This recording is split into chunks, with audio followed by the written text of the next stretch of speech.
जो CA NRC लगा था, ये रोहिंग्या जो रोड घेर के बैठे हैं, एजेंडा है मुसलमान को निकाल, और हम नहीं निकलेंगे। तुम्हें कौन निकाला?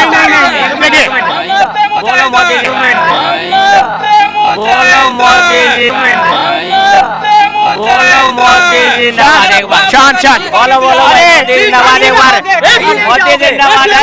अरे भाई शान सुन, सरकार की मंशा पे भी यहाँ सवाल उठेंगे, पब्लिक तो पूछेगी। जब आप इतने समय से एनआरसी और सीए का रोना रो रहे थे, कितने जानें चली गई उस आंदोलन में, ठीक है। अब चाहे पुलिसकर्मियों की गई हो, चाहे आंदोलनकारियों की, अगर हमने किसी अच्छे कार्य के लिए बल दिया है तो उसे आखिरी तक ले जाना सरकार का काम है। सीए एनआरसी जल्द से जल्द लागू होना चाहिए, जो भारत के हित में है। बीजेपी को भी डर सता रहा है कि अगर सीए एनआरसी लागू हो जाता है, जो मुस्लिम वोट वो कह रहे हैं कि हमको मिल रहा है वो नहीं मिलेगा। देखिए, बीजेपी जो है ना, अगर ये सोच रख रही है तो बिल्कुल घटिया सोच है। पता क्यों भाई? आप क्यों मुस्लिम वोट बैंक की चिंता कर रहे हो? आप देश प्रेमियों के वोट बैंक की चिंता करो। जो देश से प्रेम करता होगा वो आपको वोट देगा, जो देश से प्रेम नहीं करता होगा, चाहे वो हिंदू या मुस्लिम, वो आपको वोट कतई नहीं देगा। आप देश हित में फैसले लीजिए ना। कौन कह रहा है आप मुस्लिम को देख के फैसला लो या हिंदू को देख के फैसला हो? जो मुस्लिम यूथ के पक्ष में फैसला हो, जो हिंदू यूथ के पक्ष में फैसला हो, जो युवाओं को सही राह दिखा सके, वो फैसला लेने की जरूरत है। हाँ, हिंदू मुस्लिम की जरूरत ही नहीं। आप क्यों देख रहे हो वोट बैंक किसी में? आप देश को अपना वोट बैंक बनाने की कोशिश करिए ना, तो अपने आप देश आपको वोट देगा। उसमें शक क्या है? तो मुस्लिम है कि आप भी चाहते हैं कि सीए एनआरसी अब लागू होना चाहिए? क्योंकि पीएफआई की बड़ी बात हो रही थी कि भाई पीएफआई बैन होना चाहिए, अब पीएफआई पे शिकंजा कसा गया है। बिल्कुल बिल्कुल देर आए दुरुस्त आए।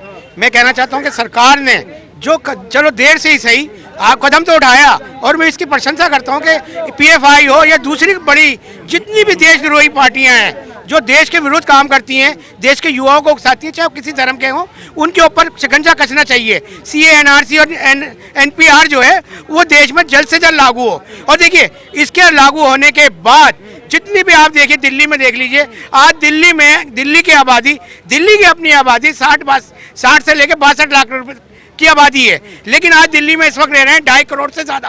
तो वो 2.5 करोड़ लोग कौन है? अगर उसमें से 50 लाख कम कर देते तो 2 करोड़ लोग कौन है? वो 2 करोड़ है बांग्लादेशी, वो 2 करोड़ है पाकिस्तानी, वो है श्रीलंका के, वो है दूसरे कंट्रियों के, वो है अपने दूसरे ये जो रोहिंग्या मुसलमान है। इन लोगों ने हमारे दिल्ली में आकर, हमारे देश में आकर, हमारे देश की अर्थव्यवस्था को, देश की सब चीज़ों को जो है वो भारी। देखिए, चावल हमारे यहाँ कितना खाया जाता था, कुछ नहीं खाया जाता था, लेकिन ये बांग्लादेशी जब से दिल्ली में घुसा है, जब से हमारे देश में घुसा है। लेकिन मैं ये कहना चाहता हूँ कि अगर मैं ये पूछता हूँ कि बांग्लादेशी कहाँ से आया, तो इसका एक सवाल हमारी सरकारों पर खड़ा होता है कि हमारी सरकारें क्या कर रही हैं, ये इलीगली तौर पर देश के अंदर किस तरह एंट्री कर रहे हैं। तो ये मेरा सवाल सरकार से है कि सरकार इसके ऊपर ध्यान दे कि ये बांग्लादेशी हो, चाहे नेपाली हो, रोहिंग्या हो, कोई भी हो, ये देश के अंदर एंट्री कैसे कर रहे हैं। सरकार को और अमित शाह जी को बिल्कुल तुरंत जो है एक्शन लेना चाहिए कि भाई इनको, इन लीगल लोगों को देश से बाहर निकालें। इसलिए एनपीआर, सीए ये लागू होना बहुत जरूरी है। आपको क्या लगता है, क्या सीए एनआरसी लागू नहीं होना चाहिए? सीए एनआरसी लागू नहीं होना चाहिए? नियम के अनुसार होना चाहिए, नियम के अनुसार होना चाहिए। नियम कैसा होना चाहिए? जो गलत है तो गलत है, ना सही है तो सही है। अब ऐसे तो है नहीं कि कोई किसी से कह लो कोई 100 साल पुराने ना कोई अपने तुम कागजात लाओ वो लाओ। मांग कौन रहा है? ये मुस्लिम है तो कह रहे होना चाहिए, इनको तो कोई डर नहीं है। अगर नहीं तो हम भी तो कह रहे हैं जो गलत चीज है होनी चाहिए। देखिए, अगर हम कहते हैं, अगर हमें कोई चीज़ मिल रही है और अगर हम सरकार ये कहती है कि जी आपको अगर ये चीज़ देनी है तो आप अपने डॉक्यूमेंट्स लेके आइए, तो हम तुरंत लेके चले जाएंगे। और सरकार कहती है कि आप इस देश के हो, अगर इस देश के हो तो आप अपने सब कागज दिखाओ, अपने कागज पत्र दिखाओ, तो हम आनाकानी करते हैं। तो इसका मतलब हम इस देश के नहीं है। सरकार तो सीधा जवाब मांग रही है, अगर आप इस देश के हो तो आप कागज पत्र दिखा दो, तो इस देश में रहो, और जिसके पास नहीं होगा वो इलीगल तौर पर इस देश में रह रहा है, तो इस देश की। बताइए, आप मुस्लिम होने के नाते कह रहे हैं कि सीए एनआरसी होना चाहिए, लेकिन बहुत से मुस्लिम विरोध करते हैं कि भाई ये नहीं होना चाहिए, मुस्लिमों को तो भगाया जा रहा है यहाँ से। वो इस देश के मुसलमान नहीं है ना, वो रोहिंग्या मुसलमान है। और रोहिंग्या मुसलमान जो भी है, कहीं भी किसी भी कंट्री में जाता है, दंगे फसाद कराता है। आज देखिए, जितने दुनिया में जितने भी दंगे फसाद होते हैं, क्या दिल्ली का मुसलमान या इंडिया का मुसलमान करता है? नहीं, वो तो अपने घर में शान से ले रहा है। आज दुनिया में दुनिया में कल नजर उठा के देख लीजिए, अगर मुसलमान कहीं सुरक्षित है तो वो देश में, हमारे भारत देश में सबसे ज्यादा मुसलमान सुरक्षित है। वरना आप बाहर की कंट्रियों में देखिए कितने मुसलमान कंट्रियां हैं जहां मुसलमान का गला काट रहा है, लेकिन ये भारत देश ऐसा है जहां मुसलमान सुरक्षित है, अपनी बात करता है, अपनी बात सुनता है और आने जाने पर कोई रोक टोक नहीं होती। इस देश में मुसलमानों को कोई आपत्ति नहीं है कि बीजेपी हमको टारगेट कर रही है, हमको टारगेट किया जा रहा है। बिल्कुल नहीं। मैं वो लोग वो हैं जो देखिए बीजेपी आज एक मोदी जी एक तरफ हैं और सारे एक तरफ हैं। देखिए आप चाहे कांग्रेस को ले लीजिए, मायावती को ले लीजिए, आप ममता बनर्जी को ले लीजिए, अखिलेश को ले लीजिए, आज कितने बड़े बड़े धुरंधर जो हैं, अब जब वक्त बुरा आया इनका तो ये एक साथ हो गए।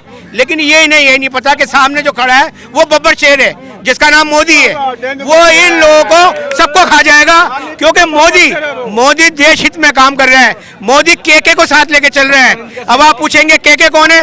केके का मतलब है कैसे काबा और कैसे काशी, इन दोनों को मोदी जी साथ लेके चल रहे हैं और जब तक ये इनके साथ रहेंगे देश का कुछ नहीं बिगड़ने वाला। क्या लग रहा है जो 2024 में एक बड़ा गठबंधन तैयार हो रहा है, लगने रहा मोदी को इस बार घेर लिया जाएगा? बिल्कुल नहीं घेरा जाएगा। देखिए अभी तो शांत बैठा है, बब्बर शेर शांत बैठा है। जब ये 2024 में मुंह खोलेगा ना तो ये जितने भी आला बलाएं हैं ना सब उसके अंदर चली जाएंगी, सब भाग जाएंगे। ये अभी तो सब चिल्ला रहे हैं, ये कोई कांग्रेस रैली निकाल रहा है, अखिलेश भी बैठ गए देख के, गिरगिट को देखा, उसने भी रंग बदल लिया। तो अब देखिए गिरगिट, आप दिल्ली में देखिए, अब आप जंगलों में चले जाइए, एक गिरगिट दूसरे गिरगिट से कहता है कि यार अब हमारा काम खत्म हो गया, क्योंकि अब तो इन लोगों ने ले लिया हमारी जगह। गिरगिट को देख के गिरगिट रंग बदल रहा है। तो आजकल यही हो रहा है बस। ये सर आप क्या कहेंगे, क्या CNRC का वक्त आ गया है? देखिए मैं ज़्यादा कुछ नहीं बोलना चाहता हूँ। CNRC की बात है, मुसलमान हिंदुस्तान के अंदर हम निशाने पे हैं और इस निशाने पर हम कतई बर्दाश्त नहीं करेंगे। ये कह रहे हैं हम निशाने पे, ये भी मुसलमान। हमारी बात करिए निशाने पे। इस देश के अंदर 28 देशों का, केवल ना बांग्लादेशी रोहिंग्या अकेला है, म्यांमार का भी है और 28 देशों के घुसपैठिए टोटल है 12 करोड़, जिनमें रोहिंग्या जो है वो दिल्ली के अंदर 2 करोड़ से ज्यादा है। तो हम ये कह रहे हैं कोई भी अपने घर में किसी बाहरियों को नहीं घुसने देगा, सीधी सी बात है। आप सिस्टम से वीजा लेके आओ, आपका स्वागत है।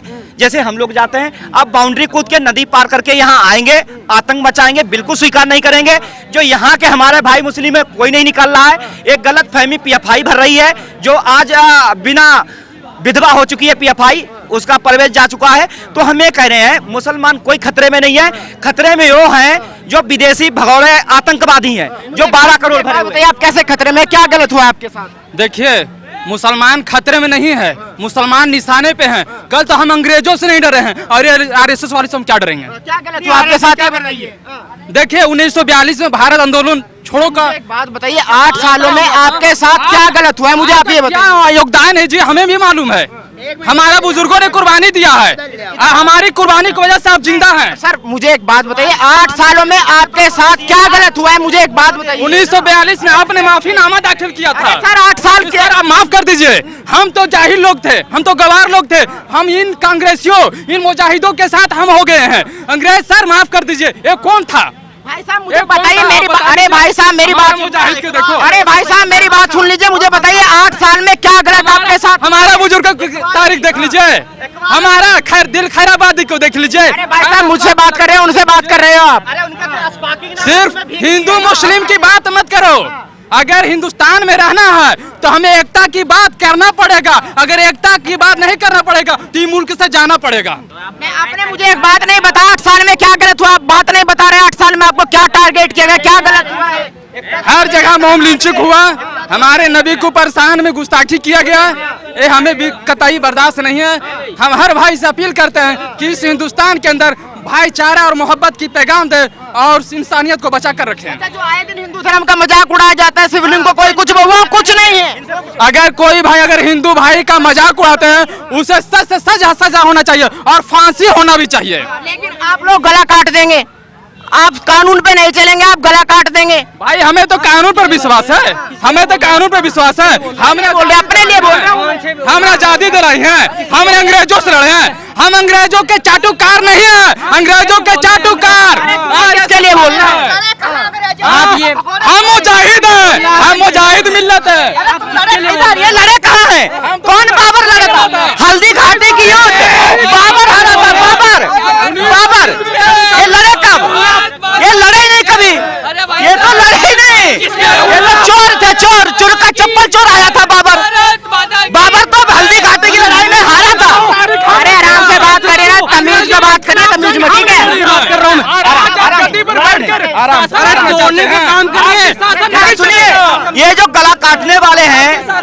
जो सीए एनआरसी लगा था, ये रोहिंग्या जो रोड घेर के बैठे हैं, एजेंडा है मुसलमान को निकाल, और हम नहीं निकलेंगे। तुम्हें कौन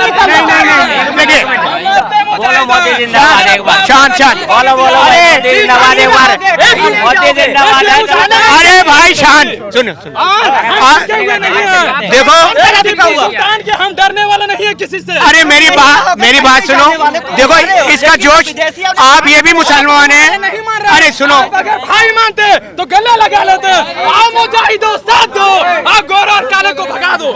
अरे गाय को काट काट के खाओ, हम तुम्हारा साथ दें, ऐसा कुछ कैसे भाई आपका साथ देंगे? नहीं, गाय हमारी माता है। मोदी जैसा नेता आज तक नहीं हुआ, ना होगा।